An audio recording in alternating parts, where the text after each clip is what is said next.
सौम्यदीप चक्रवर्ती समाजसेवी बालियापाल। आज जो कार्यक्रम विषय ये कार्यक्रम देखंतु बालियापाल ब्लॉक विगत दिन में पूर्वतन मुख्यमंत्री नवीन पट्टनायक तरफ एनएससी हम बोली विधिवत भाव में घोषणा करा जायतिला। सबु प्रकार क्राइटेरिया ए Baliapal block Baliapal town fulfil करुवा बेले आपण माने देखिथिबे याकू साबत मार पुओ भलिया गोटे चक्षुरे देखा जाउची।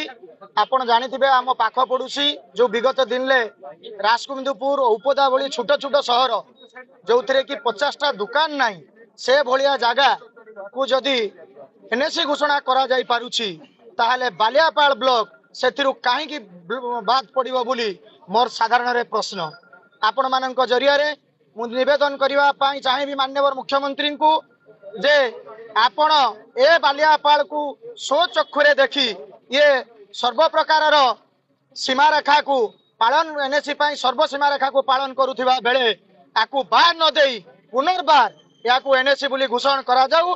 ये सारा बालियापाल हजार हजार जनसाधारण निवेदन।